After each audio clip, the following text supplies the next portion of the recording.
24 दिसंबर साल 1999 की बात है। इंडियन एयरलाइंस की फ्लाइट IC-814 काठमांडू से टेक ऑफ करती है।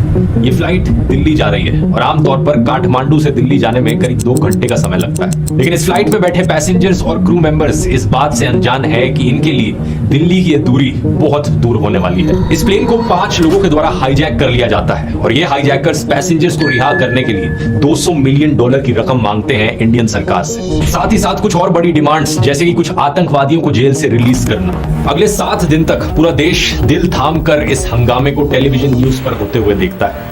एक ऐसी हाईजैकिंग जो इंडिया की हिस्ट्री में सबसे बड़ी हाईजैकिंग और आखिरी प्लेन हाईजैकिंग थी। सही सुना आपने दोस्तों, फॉर्चुनेटली इसके बाद से आज तक कोई भी प्लेन हाईजैक नहीं हुआ है इंडिया में। आइए समझते हैं इस पूरे इंसिडेंट को गहराई से।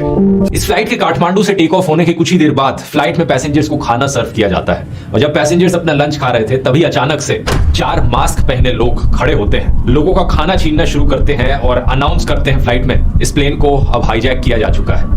हाईजैकर्स बड़ी जल्दी पायलट के केबिन में घुस जाते हैं और कैप्टन देवी शरण को गन पॉइंट पर रखकर उन्हें इंस्ट्रक्शन दी जाती है कि वेस्ट की दिशा में उड़ते रहो। एक्चुअली में हाईजैकर्स इस प्लेन को पाकिस्तान ले जाना चाहते थे, तो ये प्लेन दिल्ली से आगे निकलता है पाकिस्तान की ओर, स्पेसिफिकली लाहौर के एयरपोर्ट की तरफ। लेकिन लाहौर के एयरपोर्ट पे जो पाकिस्तानी एयर ट्रैफिक कंट्रोल वाले थे, उन्होंने इसे स्ट्रिक्टली मना कर दिया कि हम यहाँ लैंड नहीं करने देंगे। दूसरी तरफ इंडिया में एयर ट्रैफिक कंट्रोल को हाईजैकिंग की एक खबर पता चलती है 4:40 पर इंटरेस्टिंग बात यह है कि हमारे तब के प्रधानमंत्री अटल बिहारी वाजपेयी जी और उनके प्रिंसिपल सेक्रेटरी ब्रजेश मिश्रा को इसके बारे में करीब 1 घंटे बाद ही पता चलता है 5:20 पर। 6:04 Indian air traffic control flight IC-814 के साथ कांटेक्ट करने की कोशिश करते हैं। कैप्टन देवी शरण इन्हें बताते हैं कि प्लेन में फ्यूल कम हो रहा है और लाहौर में इन्हें लैंड करने से मना कर दिया गया है। कैप्टन कहते हैं इंडियन एयर ट्रैफिक कंट्रोल से कि प्लीज पाकिस्तान वालों को कहो हमें परमिशन दे लैंड करने की, क्योंकि हाईजैकर्स यहाँ पर फ्रस्ट्रेट होने लग रहे हैं। हाईजैकर्स धमकी दे रहे हैं कि वो पैसेंजर्स को मारना शुरू कर देंगे अगर हमें पाकिस्तान में लैंड नहीं करने दिया गया। शाम के ठीक 6:30 बजे इंडियन हाई कमीशन पाकिस्तान में रिक्वेस्ट करता है पाकिस्तान से कि प्लेन को लाहौर में लैंड करने दिया जाए, लेकिन परमिशन अभी भी नहीं दी जाती। इसी बीच प्लेन में बैठे कैप्टन देवी शरण हाईजैकर से बात करने की कोशिश करते हैं कि प्लेन में अब फ्यूल बहुत कम बचा है, हम यहाँ पर इंतजार नहीं कर सकते उनकी परमिशन का, हमें कहीं पर लैंड करना पड़ेगा प्लेन को रिफ्यूल करने के लिए। हाईजैकर्स को कन्विंस करने में ये सक्सेसफुल रहते हैं और हाईजैकर्स मान जाते हैं कि ठीक है, प्लेन को अमृतसर में हम लैंड करा देंगे रिफ्यूलिंग के लिए। 6:44 PM फ्लाइट अमृतसर की ओर डिसेंड करने लगती है। अब ये एक ऐसी चीज थी दोस्तों जो हाईजैकर्स बिल्कुल नहीं चाहते थे। उन्होंने इंडिया के प्लेन को हाईजैक किया था और इंडिया में ही उसका लैंड हो जाना मतलब इंडियन गवर्नमेंट और अथॉरिटीज के पास एक बड़ा अपर हैंड होगा। ऐसी क्राइसिस वाली सिचुएशन इंडिया के लिए बहुत ही ज्यादा एडवांटेजेस है। इंडियन फोर्सेस अब शायद बड़ी आसानी से सिचुएशन को कंट्रोल में ला सकती है क्योंकि प्लेन इंडिया में लैंड होने जा रहा है, लेकिन आगे जो होता है वो एक बहुत ही ऐतिहासिक ब्लंडर है। सुब्रमण्यम स्वामी इस इंसिडेंट को डिस्क्राइब करते हैं as the worst capitulation to terrorist in our modern history. तो ऐसी क्या गलती कर बैठती है इंडियन अथॉरिटीज? गलती एक नहीं बल्कि कई होती हैं। 7:01 PM अमृतसर एयरपोर्ट पर फ्लाइट लैंड करती है और इमीडिएटली रिक्वेस्ट करी जाती है कि फ्लाइट में फ्यूलिंग करी जाए। कमाल की बात यह है कि पंजाब के director general of police Sarabjit Singh को इस हाईजैकिंग के बारे में सिर्फ 1 घंटे पहले 6 बजे ही पता चलता है, और वो भी बाकी ऑफिशियल्स के थ्रू नहीं बल्कि टीवी न्यूज के जरिए। इमेजिन कर सकते हो कितना बड़ा कम्युनिकेशन फेलियर था यहाँ पर कि इतने इंपॉर्टेंट आदमी को इस हाईजैकिंग की खबर पता चलती है टीवी देखकर। हाईजैकिंग के बाद एक क्राइसिस मैनेजमेंट ग्रुप बनाया जाता है। इसके अलावा एक लोकल कमिटी बनाई जाती है जिसका पर्पस होता है कि प्लेन को ज्यादा से ज्यादा डिले करो। ऐसा करने से कमांडोज को ज्यादा टाइम मिल पाएगा एक स्ट्रेटजी डेवलप करने का और कुछ ग्राउंड पर ऑपरेशन कंडक्ट करने का। लेकिन प्लेन में बैठे हाईजैकर्स लोकल पुलिस ऑफिशियल से कम्युनिकेट करने से ही मना कर देते हैं। वो सिर्फ दिल्ली में बैठे ऑफिशियल्स के साथ कम्युनिकेट करना चाह रहे थे और इस कम्युनिकेशन का कोई रिजल्ट नहीं निकल रहा था। कैप्टन देवी शरण एक बार फिर से रिक्वेस्ट करते हैं कि प्लेन को प्लीज रिफ्यूल कर दीजिए। अगर रिफ्यूल नहीं किया जाएगा तो यहाँ पर धमकियां दी जा रही है आतंकवादियों के द्वारा कि ये लोगों पर हमला करना शुरू कर देंगे, पैसेंजर्स को मारना शुरू कर देंगे। 5 मिनट गुजरते हैं, 10 मिनट, 15 मिनट, कोई रिफ्यूलिंग नहीं की जाती। हाईजैकर्स एक्चुअली में एक आदमी पर हमला कर देते हैं, सतनाम सिंह। एक चाकू से उन्हें काफी चोट पहुंचती है उनकी गर्दन पर। एक बार फिर से कैप्टन देवी शरण रिक्वेस्ट करते हैं कि प्लेन की रिफ्यूलिंग जल्दी से जल्दी की जाए। इसी बीच 40 मिनट गुजर जाते हैं। 7:45 PM क्राइसिस मैनेजमेंट ग्रुप एक प्लान बनाता है और पंजाब पुलिस को ऑर्डर देता है। ये सोचते हैं क्यों ना जब हम फ्यूलिंग कर रहे हो प्लेन की, उस फ्यूल टैंकर में हम पंजाब पुलिस के कुछ अफसरों को छुपा कर ले जाएं और चुपके से वो जाकर प्लेन के टायर पंचर कर दें। टायर फुस होने से फिर प्लेन दोबारा से हवा में नहीं उड़ पाएगा। बढ़िया प्लान है, लेकिन इस प्लान को एक्शन में लाने से पहले ATC के पास एक और प्लान होता है। हम क्यों ना प्लेन के सामने एक फ्यूल टैंकर ले जाकर खड़ा कर दें उसका रास्ता रोकने के लिए। तो एक फ्यूल टैंकर चलना शुरू करता है प्लेन की तरफ, लेकिन फ्यूल टैंकर का जो ड्राइवर था वो थोड़ी थोड़ी तेज गाड़ी चलाने लग रहा था। तो एटीसी वालों को लगा अगर इतनी तेजी से हम जाएंगे कहीं हाईजैकर्स को ये ना लगे कि कुछ यहाँ पर गलत होने लग रहा है। तो उस ड्राइवर को बोला जाता है कि भाई धीरे चला थोड़ी गाड़ी, और वो ड्राइवर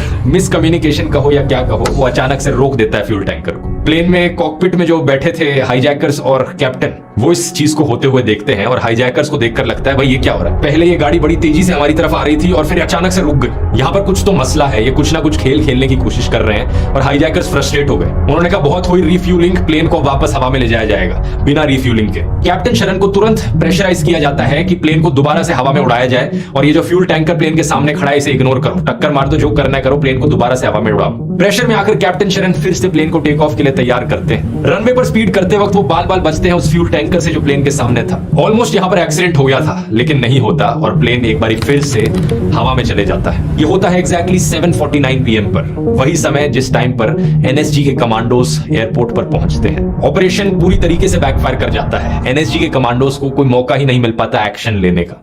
और सबसे इंपॉर्टेंट बात ये कि प्लेन में अभी भी फ्यूल नहीं डला। टेक ऑफ के वक्त कैप्टन देवी शरण एटीसी को मैसेज भेजते हैं, वी आर ऑल डाइंग, हम सब मरने वाले हैं। अमृतसर से लाहौर सिर्फ 50 किलोमीटर दूर है और ये फ्लाइट एक बार फिर से पाकिस्तान की ओर मुड़ती है। एक बार फिर से पाकिस्तान के air traffic control permission deny कर देते हैं, हम लैंड नहीं होने देंगे इस प्लेन को पाकिस्तान में। उन्हें खतरा था कि हाईजैकर्स पायलट को प्रेशराइज करके जबरदस्ती लैंडिंग कराएंगे लाहौर के एयरपोर्ट पर।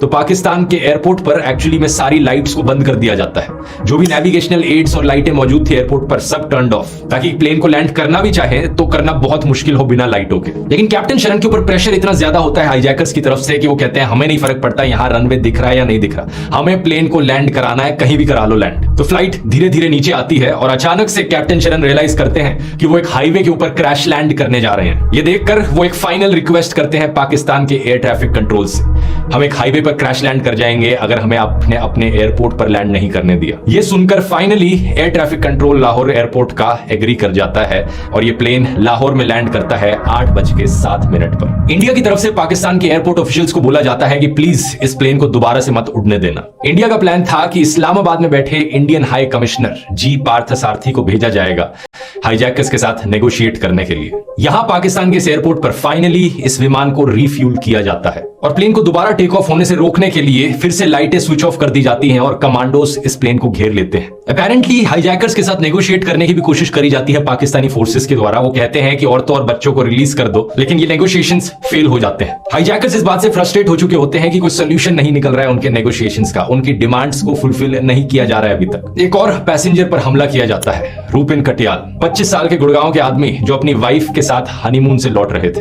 बाद में चलकर रूपिन का देहांत भी हो जाता है। पाकिस्तान का यहाँ पर काम था इंडियन हाई कमिश्नर को हेलीकॉप्टर प्रोवाइड करना कि वो जल्दी से जल्दी यहाँ पर आ सके नेगोशिएशन के लिए, लेकिन 3 घंटे लेट वो हेलीकॉप्टर प्रोवाइड किया जाता है। जब तक वो लाहौर पहुंचते हैं पता चलता है कि प्लेन दोबारा से टेक ऑफ कर चुका है। ये कैसे पॉसिबल हो पाया जब वहां एयरपोर्ट पर सारी लाइटें स्विच ऑफ कर दी गई थी, कमांडोज ने पूरे प्लेन को घेर लिया था, फिर भी कैसे प्लेन टेक ऑफ कर गया? इसके बारे में ज्यादा इंफॉर्मेशन मौजूद नहीं है, लेकिन आगे की कहानी में कुछ क्लूज जरूर मिलते हैं। फ्लाइट को अब लाहौर से ओमान की तरफ ले जाया जाता है, लेकिन वहां भी रिजेक्शन मिलता है, परमिशन नहीं मिलती लैंड करने की। अगली लैंडिंग इस फ्लाइट की होती है दुबई के अल मिनहाद एयरबेस पर रात के करीब 3 बजे। यहां पर कड़ी नेगोशिएशंस के बाद फाइनली जाकर हाईजैकर्स 26 पैसेंजर्स को रिलीज करते हैं। इंडियन एयरलाइंस का एक स्पेशल रिलीफ एयरक्राफ्ट बुलाया जाता है दुबई में और वो इन पैसेंजर्स को ले जाकर वापस इंडिया छोड़ के आता है। उस समय के civil aviation minister Sharad Yadav भी इस फ्लाइट में मौजूद थे और पैसेंजर्स को वापस घर पहुंचाने तक अकंपनी कर रहे थे। ये पैसेंजर्स जो दुबई से लौटकर आए थे, इनकी मदद से काफी इंपॉर्टेंट इंफॉर्मेशन पता चलती है इस हाईजैक्ड फ्लाइट के बारे में। पता चलता है कि प्लेन के अंदर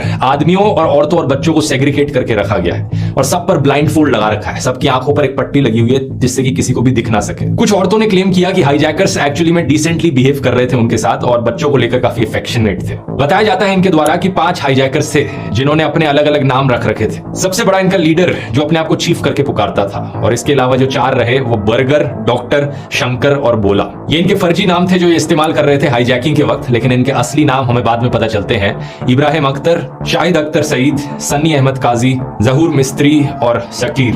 ज्यादातर हाईजैकर्स ये खुद पाकिस्तान के थे। कैप्टन और होस्टेजेस दोनों बाद में बताते हैं हाईजैकर बर्गर के बारे में कि उसने लोगों का दिल जीत लिया था फ्लाइट पर, गाना गाकर, जोक सुनाकर और उनके साथ बातचीत करके। काफी हैरानी वाली बात कि कुछ हाईजैकर्स इस तरीके से बिहेव कर रहे थे, क्योंकि दूसरी तरफ से ऐसी भी कहानी आ रही थी कि ढंग से खाना नहीं दिया जा रहा था। एक औरत बताती है कि उनका बच्चा रो रहा था भूख के मारे और हाईजैकर ने चीख कर बोला कि इसे चुप कराओ। एक दिन बीत जाता है, जो पैसेंजर्स अभी भी प्लेन के अंदर मौजूद है उनके लिए हालात बद से बदतर होते जा रहे हैं। खाने और पानी की सख्त कमी है, टॉयलेट्स की बुरी हालत हो रखी है। प्लेन दोबारा से टेक ऑफ करता है और इस बारी ये जाता है अफगानिस्तान की ओर। 26 दिसंबर सुबह के 8 बजे प्लेन लैंड करता है कांधार इंटरनेशनल एयरपोर्ट पर और लैंडिंग के बाद यहां मौजूद तालिबान के अथॉरिटीज ऑफर करते हैं कि वो मीडिएट करेंगे हाईजैकर्स और इंडिया के बीच में। सही सुना आपने, क्योंकि इस समय पर अफगानिस्तान में तालिबान का राज था, लेकिन इंडिया इस तालिबान की सरकार को रिकॉग्नाइज नहीं करता था। तो इंडिया अपने इस्लामाबाद के हाई कमीशन के एक ऑफिशियल को कांधार भेजता है नेगोशिएट करने के लिए। अगले 6 दिन तक प्लेन में बैठे लोग यहीं पर रहते हैं। 6 दिन, इतना सब हो जाने के बाद भी 6 दिन तक वो वहीं बंद रहते हैं। कोई अंदाजा नहीं उन्हें कि आगे क्या होने वाला है, उनका फ्यूचर क्या है, क्या वो यहीं पर मारे जाएंगे। तालिबान के असली इंटेंशंस पर शक होने लगता है इंडियन गवर्नमेंट को, क्योंकि इस प्लेन को चारों तरफ से घेर लिया है तालिबान के लोगों ने, जिन्होंने हथियार पकड़ रखे हैं। तालिबान का कहना है कि ये हाईजैकर्स के अगेंस्ट कर रखा है उन्होंने, कि कोई भी हाईजैकर यहाँ पर रेकलेसली बिहेव ना करे, इसलिए हमने सिक्योरिटी के लिए चारों तरफ अपने लोग लगा दिए हैं। लेकिन इंडियन एनालिस्ट का मानना है कि ये इसलिए किया गया ताकि इंडिया अपनी तरफ से कोई मिलिट्री ऑपरेशन ना कर पाए हाईजैकर्स के अगेंस्ट। अजित डोभाल, जो कि उस वक्त एक स्पेशल टीम का हिस्सा होते हैं जिसे कांधार भेजा जाता है टेररिस्ट के साथ नेगोशिएट करने के लिए, वो कहते हैं कि हाईजैकर्स को एक्टिव आईएसआई से सपोर्ट मिल रहा था कांधार में। उन्हें गारंटी किया जा रहा था कि उन्हें सेफ एग्जिट मिलेगा। इनका कहना था कि अगर आईएसआई यहां इन्वॉल्व नहीं होती तो इंडिया इस हाईजैकिंग को रिजोल्व कर पाती। साल 1999 की बात है ये, वही साल जब कारगिल का युद्ध भी हुआ था। प्रधानमंत्री अटल बिहारी वाजपेयी ने कोशिश भी करी थी पीसफुल रिलेशंस बनाने की पाकिस्तान के साथ, लेकिन वो फेल रहे। और ये हाईजैक एक बड़ा सेंसिटिव इशू था प्राइम मिनिस्टर की इमेज को लेकर। काफी चीजें आज तक पूरी तरीके से क्लियर नहीं है इस केस के बारे में। हम ये नहीं जानते आज के दिन तक कि काठमांडू के एयरपोर्ट पर सिक्योरिटी ब्रीच कैसे हुआ। बोला जाता है कि दाऊद इब्राहिम के नेपाल नेटवर्क को यूज किया गया था। इंडियन अथॉरिटीज की मिस हैंडलिंग को लेकर भी एक थ्योरी बताई जाती है, जिसकी आगे मैं वीडियो में बात करूंगा। अभी अपनी टाइमलाइन में वापस आए तो कांधार में हाईजैकर्स अपनी डिमांड बताते हैं $200 मिलियन, यानी 1650 करोड़ रुपीस उन्हें दिए जाए, और साथ साथ वो 36 कैदियों की रिहाई डिमांड करते हैं। इसके अलावा वो सज्जद अफगानी, हरकत उल मुजाहिदीन के फाउंडर की मुर्दा बॉडी भी डिमांड करते हैं। ये डिमांड्स बहुत ही आउटरेजियस थी कि इतनी सारी चीजें डिमांड करी जा रही है, इतना ज्यादा पैसा मांगा जा रहा है, लेकिन इंडिया में अलग तरीके का ही प्रेशर चल रहा था सरकार के ऊपर। 26 दिसंबर को इस हाईजैकिंग को लेकर external affairs minister Jaswant Singh एक प्रेस कॉन्फ्रेंस दे रहे थे। Government has been in constant touch with the negotiating team. अचानक से इस प्रेस कॉन्फ्रेंस में कुछ लोगों की भीड़ घुस जाती है। ये लोग थे उस प्लेन में बैठे पैसेंजर्स के परिवार वाले और रिलेटिव्स। प्रेस कॉन्फ्रेंस में घुसकर ये एक्सटर्नल अफेयर्स मिनिस्टर के सामने कहते हैं, जो हाईजैकर्स ने कहा है उनकी डिमांड पूरी करो, हम चाहते हैं हमारे परिवार वाले सुरक्षित हों। वो रेफरेंस देते हैं दिसंबर 1989 का, 10 साल पहले, जब यूनियन मिनिस्टर मुफ्ती मोहम्मद सईद की बेटी रुबिया सईद को छुड़वाने के लिए सरकार ने मिलिटेंट्स को रिलीज किया था। सिविलियंस की लाइफ की इंपॉर्टेंस को स्ट्रेस करते हुए वो डिमांड करते हैं सरकार से जल्दी एक्शन लो और हमारे परिवार वालों को सुरक्षित वापस लाओ देश में। इनका मानना था कि प्लेन में बैठे पैसेंजर्स की सेफ्टी नंबर 1 प्रायोरिटी है, बाकी किसी भी और चीज से ऊपर उनकी सेफ्टी आती है। चाहे वो किसी प्रिजनर की रिलीज की डिमांड करे, पैसे की डिमांड करे, वो सब सेकंड प्रायोरिटी। और ये सब उस वक्त के external affairs minister Jaswant Singh के सामने हो रहा था। लेकिन कांधार में इंडियन नेगोशिएटर्स अभी तक पहुंचे तक नहीं थे। वो पहुंचते हैं अगले दिन 27 दिसंबर को। नेगोशिएटर्स की इस टीम को लीड किया जा रहा था विवेक काटजू के द्वारा, जो कि जॉइंट सेक्रेटरी थे उस वक्त मिनिस्ट्री ऑफ होम अफेयर्स में, और होम मिनिस्ट्री के ऑफिशियल अजित डोभाल। और सेम दिन प्रेशर और ज्यादा बढ़ता है सरकार के ऊपर जब कुछ हॉस्टेजेस के रिलेटिव्स गेट क्रैश कर जाते हैं राजीव गांधी भवन में, क्राइसिस मैनेजमेंट ग्रुप की जहां पर मीटिंग चलने लग रही थी। कुछ लोग प्राइम मिनिस्टर्स के घर के सामने प्रोटेस्ट करते हैं। तालिबान क्लियरली डिनाई कर देता है कि वो इंडियन फोर्सेस को कोई रेस्क्यू ऑपरेशन कंडक्ट करने नहीं देगा, लेकिन वो ये जरूर कहता है कि हम तुम्हारे बिहाफ पे नेगोशिएट कर लेंगे। और नेगोशिएशंस इस तरीके से आगे चलती हैं। तालिबान के लीडर मौलाना मोहम्मद उमर पाकिस्तानी अखबार को बताते हैं कि हाईजैकर्स को या तो प्लेन छोड़कर चले जाना चाहिए, अपने हथियार नीचे रख देने चाहिए। कड़ी नेगोशिएशंस होती है यहाँ पर कई दिनों तक। इंडियन नेगोशिएटर्स की टीम यहाँ है, बीच में तालिबान भी है और वहां दूसरी तरफ हाईजैकर्स। अल्टीमेटली हाईजैकर्स की जो डिमांड होती है उसे काफी हद तक नैरो डाउन कर दिया जाता है। 36 कैदियों की जगह सिर्फ 3 प्रिजनर्स रिलीज किए जाएंगे। हाईजैकर्स की डिमांड को कम करने का क्रेडिट यहाँ पर इंडियन नेगोशिएटर्स और तालिबान दोनों को दिया जाता है। हाईजैकिंग पर वापस आए तो 5वें दिन तक प्लेन में टॉयलेट्स ओवरफ्लो करने लग गए थे। लोग अपनी उम्मीद खो रहे थे। उस वक्त के रॉ चीफ एएस डुलट जम्मू में पहुंचते हैं 30 दिसंबर को। चीफ मिनिस्टर फारूक अब्दुल्ला को कन्विंस करने की कोशिश करते हैं कि जो 2 प्रिजनर्स यहां पर हैं उन्हें रिहा कर लो। फारूक अब्दुल्ला बहुत रिलक्टेंट थे। वो आर्ग्यू करते हैं कि इसका बाद में जाकर एक बहुत बुरा असर पड़ सकता है। जो कि हमने देखा आज के दिन पड़ता भी है। लेकिन इवेंचुअली उस वक्त प्रेशर इतना था कि उन्हें ये मजबूरन सुननी पड़ती है। इन कैदियों को दिल्ली ले जाया जाता है और external affairs minister Jaswant Singh के साथ एक फ्लाइट पर बिठाकर कांधार भेजा जाता है। अगला दिन 31 दिसंबर हाईजैकर्स की डिमांड सुन ली जाती है और 3 प्रिजनर्स को रिलीज कर दिया जाता है कांधार में। दूसरी तरफ से हाईजैकर्स भी प्लेन में बैठे पैसेंजर्स को रिलीज कर देते हैं। इस पॉइंट ऑफ टाइम पर इंडियन टीम ने एक्सपेक्ट किया था कि हाईजैकर्स को अरेस्ट कर लिया जाएगा तालिबान के द्वारा, लेकिन ऐसा वो करते नहीं है। तालिबान का सुप्रीम लीडर एक और तालिबान के मेंबर के साथ हाईजैकर्स को और जो रिलीज टेररिस्ट हैं उन्हें गाड़ी में बिठाकर बॉर्डर की तरफ निकल पड़ता है, पाकिस्तान के बॉर्डर की तरफ। इस पॉइंट ऑफ टाइम पर बड़ा क्लियर हो गया था इंडिया के लिए कि पाकिस्तान किस तरीके से इन्वॉल्व था इस हाईजैकिंग में। हरकत एक पाकिस्तान बेस्ड मिलिटेंट ग्रुप था जो पीओके में एक्टिव था और 36 में से 33 प्रिजनर्स जिनकी रिलीज डिमांड करी गई थी वो खुद ही पाकिस्तानी थे। ये हाईजैकर सेफली बॉर्डर क्रॉस करके पाकिस्तान में बचकर निकल जाते हैं। दूसरी तरफ पैसेंजर्स की जान में जान आती है। कई पैसेंजर्स इंजर्ड हैं, चोट लगी हुई है और ज्यादातर बहुत बुरी तरीके से भूखे हैं। 31 दिसंबर को ये वापस घर लौट के आते हैं। ये प्लेन जो हाईजैक हुआ था इसे साल 2001 में रिटायर कर दिया जाता है क्योंकि ऑलरेडी 20 साल पुराना प्लेन होता है। इस पूरे इंसिडेंट का ब्लेम ऑब्वियसली हाईजैकर्स पर जाता है और उनको सपोर्ट करने वाले स्टेक होल्डर्स पर, चाहे वो तालिबान हो या पाकिस्तानी फोर्सेस। लेकिन इसके साथ ही साथ जो उस वक्त की सरकार थी उस पर भी उंगलियां उठाई जाती हैं। कैसे वो बुरी तरीके से फेल रहे इस क्राइसिस से डील करने में। प्लेन जब अमृतसर में मौजूद था तब एक गोल्डन अपॉर्चुनिटी थी इंडियन फोर्सेस के पास प्लेन का कंट्रोल वापस लेने की, लेकिन सरकार की तरफ से जो बड़े ब्लंडर्स हुए उन्हें कम्युनिकेशन गैप का नाम दिया जा सकता है। लेकिन इन ब्लंडर्स का नतीजा ये हुआ कि बाद में जाकर जैश-ए-मोहम्मद ग्रुप की क्रिएशन हुई और ये बाकी सारे हमले हमें देखने को मिले। अमृतसर की कंट्रोवर्सी को लेकर एक और बड़ा खुलासा होता है। उस वक्त के रॉ चीफ हमें बताते हैं कि कैसे प्लेन में बैठे पैसेंजर्स में से एक पैसेंजर थे शशि भूषण सिंह तोमर, जो कि ब्रदर इन लॉ थे एनके सिंह के, और NK Singh prime minister Vajpayee के सेक्रेटरी थे। कहा जाता है कि प्लेन को अमृतसर से टेक ऑफ करने दिया गया तोमर की सेफ्टी इंश्योर करने के लिए। अगर ये तोमर की सेफ्टी का डिसीजन थोड़ा सा भी पार्ट प्ले करता है अमृतसर की लॉस्ट चांस में, तो एक बहुत ही शेमफुल एक्ट था ये अथॉरिटीज की तरफ से। दूसरी शॉकिंग चीज ये थी कि बहुत से टॉप लीडर्स को देश में हाईजैकिंग के इंसिडेंट के बारे में पता चलता है न्यूज के जरिए, बल्कि अपने कम्युनिकेशन चैनल्स के थ्रू नहीं। जैसे कि एल.के. अडवाणी, जो कि उस वक्त होम मिनिस्टर थे, बताते हैं कि कैसे इन्हें इस इंसिडेंट के बारे में पता चला न्यूज के जरिए, क्राइसिस मैनेजमेंट ग्रुप से नहीं। इस कहानी को सुनकर एक अच्छी खबर जरूर है और वो ये है कि आज के दिन तक इसके बाद से कोई भी और हाईजैकिंग इंसिडेंट नहीं हुआ है देश में। रेगुलेशंस और प्रोसेसेस अब इतने सख्त बना दिए गए हैं कि किसी भी प्लेन को हाईजैक करना बहुत बहुत मुश्किल बन चुका है। क्या ये सेफ्टी मेजर्स हैं? कभी किसी और वीडियो में इनकी डिटेल में बात करेंगे। मिलते हैं अगले वीडियो में।